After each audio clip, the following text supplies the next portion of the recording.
शहर की सुबह चहल पहल से भरी थी।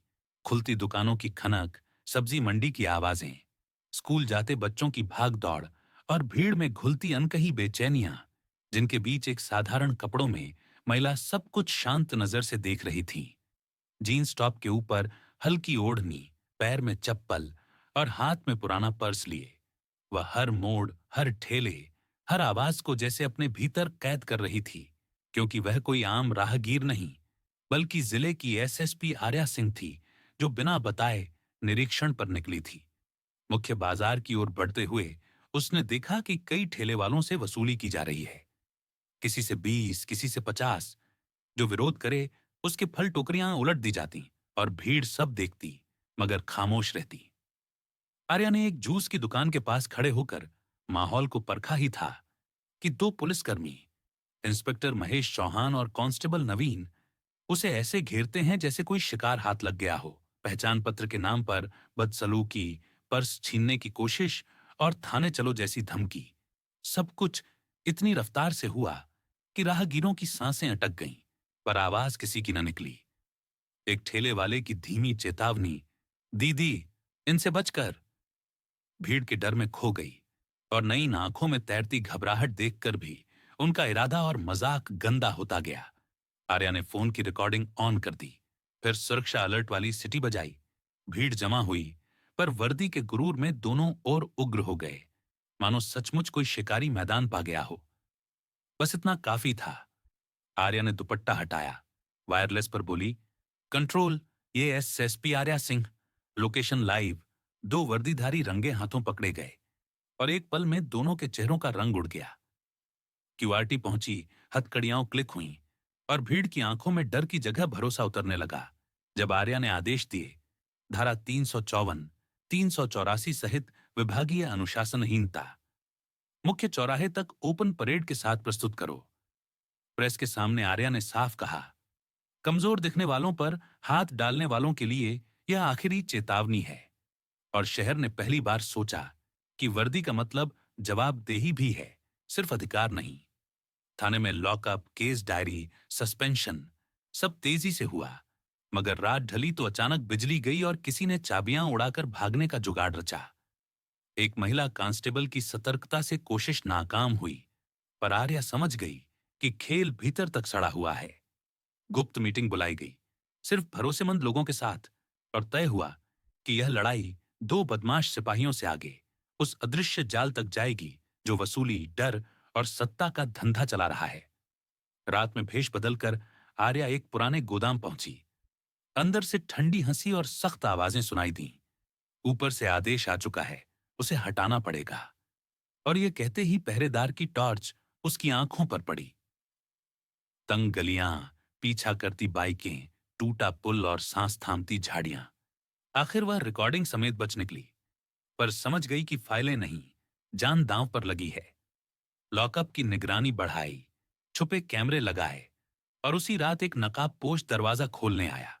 लाइट लौटी तो सामने वही इंस्पेक्टर पकड़ा गया जो हमेशा ऊंचे दरबारों में दिखता था। अब साफ था, सिर्फ नीचे की परत नहीं, ऊपर तक धागे बंधे हैं। और आर्या ने ठान लिया कि अगले कदम सीधे उस शख्स तक जाएंगे जो धंधे का मौलिक कमांड थामे बैठा है। छापे में गोलियों की बौछार, फटे टायर, फटे गेट और महंगी गाड़ियों के बीच पड़ी नकदी व हथियार। सीढ़ियों पर हंसता मिला डीआईजी राणा, जिसने शहर को अपनी उंगलियों पर नचाने का दावा किया। मुठभेड़ में आर्या के कंधे पर छूती गोली भी उसे नहीं रोक सकी। राणा हथकड़ी में था, पर उसी पल खबर आई, थाने में बम की धमकी और लॉकअप से दोनों आरोपी गायब। कंट्रोल रूम में अनट्रेस्ड सैटेलाइट कॉल, असली राजा अभी मैदान में है। और दीवार पर आर्या की तस्वीर पर बना लाल क्रॉस, साथ में अल्टीमेटम, 48 घंटे में केस छोड़ो वरना तिरंगा तुम्हारे शव पर। उसी शाम सूत्र ने बताया, पुरानी चीनी मिल में गुप्त मीटिंग, पुलिस, गुंडे और सफेद पोश राजनेता, और ऑपरेशन तूफान का समय तय हो गया। मिल के बाहर भारी हथियार, अंदर मैप्स, कैश और सौदों की फाइलें। मध्य में गोल मेज पर बैठा था विधायक राघव सिंह, जो खुद को राजा कहता था। छत फटी, धुआं छाया, राघव किसी सुरंग से खींच लिया गया। दो जवान भी लापता, और आर्या को समझ आ गया कि अब यह संगठित गिरोह है जो संस्था, राजनीति और अपराध को एक ही सांस में साधता है। मानचित्र पर लाल घेरों में एक जगह सबसे ज्यादा बोल रही थी। पुराना एयर स्ट्रिप जो कागज पर बंद मगर रातों में जागता था। और आर्या ने ऐलान किया कि जो तैयार है वही साथ चले। काली एसयूवी की कतारें, रनवे पर गरजता मालवाहक विमान, घेराबंदी का आदेश और दोनों तरफ से गोलियों की तड़तड़ाहट। राघव सीढ़ियां चढ़ चुका था, पर आर्या भी उसके पीछे पीछे जहाज के भीतर पहुंच गई। तंग केबिन में हाथापाई, सीट बेल्ट, टूटती पकड़ और कॉकपिट में बुझते इंजन। रनवे के किनारे बारिश में धकियाते लुढ़कते हुए आखिरकार हथकड़ी उसकी कलाई में क्लिक हुई। खेल खत्म, राजा। और शहर के ऊपर पहली बार सच की बिजली कड़की। सुबह होते होते नेटवर्क के ठिकानों पर एक साथ रेड, बरामद हथियार, नकदी दस्तावेज और भ्रष्ट अफसरों की गिरफ्तारियां। पर आर्या के चेहरे पर मुस्कान नहीं थी। विक्रम ने पूछा, अब तो जीत मिल गई? आर्या बोली, जीत तब होगी जब अगला राघव पैदा ही ना हो। और उसी शाम होम मिनिस्ट्री को सौंप दी पूरी रिपोर्ट, राजनीतिक लिंक, पुलिस में घुसे नाम और पैसों की नसों का नक्शा। बारिश थम गई थी, हवा में ठंडक बची थी और आसमान के नीचे आर्या ने समझ लिया कि न्याय की राह पर हर कदम अलग जंग है। पर जंग तब हारती है जब देखा जाए, बोला जाए और अंत तक खड़ा रहा जाए।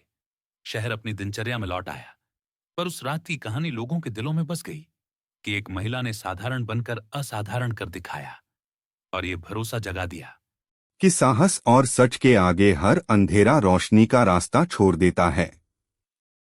इस तरह बदले हुए नामों, घटनाक्रम की पुनर्रचना और मौलिक संवादों के साथ कथा मूल से प्रेरित होकर भी अलग खड़ी है, जिससे कॉपीराइट का जोखिम न के बराबर रहे और कहानी पूरी तरह उपयोग के लिए सुरक्षित मानी जा सके।